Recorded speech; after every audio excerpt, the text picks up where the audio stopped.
કહેવાય છે કે નામમાં શું રાખ્યું છે, બરાબર? પણ ક્યારેક નામ જ આખી વાર્તા કહી દે છે, અથવા તો આપણને એકદમ ઊંધા રસ્તે ચડાવી દે છે. આજે આપણે ગુજરાતના એક એવા જ ગામની વાત કરવાના છીએ. નામ છે ગરીબપુરા, પણ એની અસલી કહાણી તો તમને ચોક્કસ ચોંકાવી દે છે. ગરીબપુરા, જેનો સીધો સાદો મતલબ થાય છે ગરીબોનું નગર. આ નામ સાંભળતા જ મગજમાં શું આવે? એકદમ પેલી ગરીબી, મુશ્કેલી, સંઘર્ષની તસવીર, ખરું ને? મનમાં એવું જ કંઈક ચિત્ર ઊભું થાય છે. પણ અહીંયા જ આખી વાતમાં એક મોટો સવાલ છે.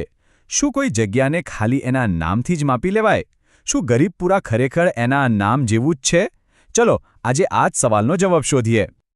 તો ચાલો આ ગામને થોડું નજીકથી ઓળખીએ. ગરીબપુરા આવેલું છે ભાવનગર જિલ્લાના ઘોઘા તાલુકામાં. એકદમ શાંત, ખેતીવાડી પર નપતું ગામ. આમ જુઓ તો પહેલી નજરે એમ જ લાગે કે ભાઈ આ તો ગુજરાતનું કોઈ સામાન્ય ગામ છે. પણ ના, અસલી કહાણી તો હવે શરૂ થાય છે. ખબર છે, આ ગામની અસલી ઓળખ એના નામમાં નથી કે અત્યારે જે દેખાય છે એમાં પણ નથી. એની સાચી ઓળખ તો એના ઇતિહાસના પાનામાં છુપાયેલી છે. તો એ સમજવા માટે આપણે સમયમાં થોડું પાછળ જવું પડશે. હવે જુઓ, આ ગામનું લોકેશન જ એની તાકાત હતું. એ સમયે જે ઐતિહાસિક ઘોઘા બંદર હતું ને, એનાથી બહુ દૂર નહોતું.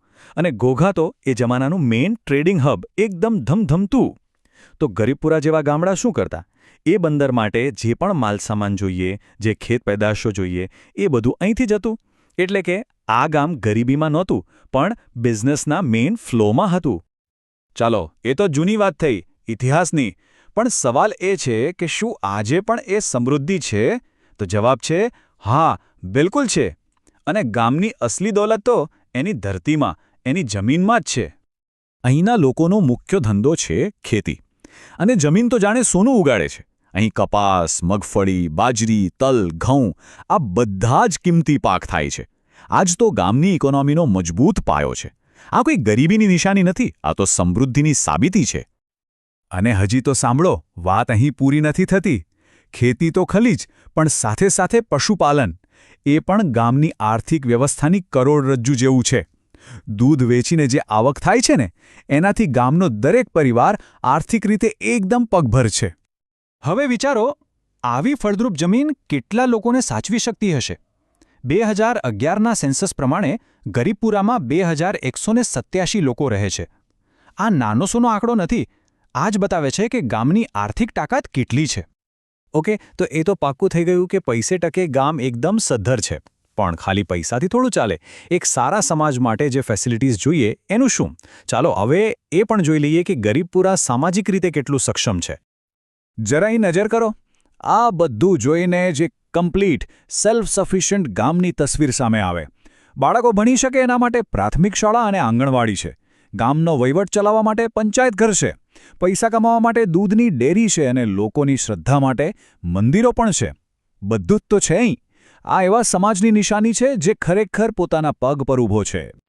તો અત્યાર સુધી આપણે જે પણ જોયું, જે પણ પુરાવા મળ્યા, એના પરથી હવે પાછા પહેલા સવાલ પર જઈએ અને નામ અને હકીકત વચ્ચેનો જે ગેપ છે ને, એને બરાબર સમજીએ. તો આખી વાતનો સાર શું છે? એ જ કે નામ પરથી લાગે કે ગામનો કોઈ ઇતિહાસ જ નહીં હોય, પણ હકીકતમાં એ એક મોટા વેપારી રસ્તા પર હતું. નામ પરથી લાગે કે લોકો ગરીબ હશે, પણ વાસ્તવમાં અહીં ખેતી અને પશુપાલનથી સમૃદ્ધિ છે. અને નામ સાંભળીને એમ થાય કે કોઈ સુવિધા જ નહીં હોય, પણ સમાજ તો અહીં પૂરેપૂરો આત્મનિર્ભર છે. અને આ બધી વાતને જો એક જ લાઇનમાં કહેવી હોય તો કોઈ પણ જગ્યાની અસલી સંપત્તિ એના નામમાં નહીં, પણ ત્યાંના લોકોમાં, એની જમીનમાં અને એના વારસામાં હોય છે. અને સાચું કહું તો ગરીબપુરા આ વાતનું એકદમ જીવતું જાગતું ઉદાહરણ છે. અને અંતે એક સવાલ જે મનમાં છોડી જવા જેવો છે. આપણે કેટલી વાર આવું કરીએ છીએ? કોઈ જગ્યાને કે પછી કોઈ માણસને ફક્ત એના નામથી કે ઉપરના દેખાવથી જજ કરી લઈએ છીએ. ગરીબપુરાની આ કહાણી કદાચ આપણને આપણી પોતાની વિચારસરણી પર એક નજર નાખવાની તક આપે છે.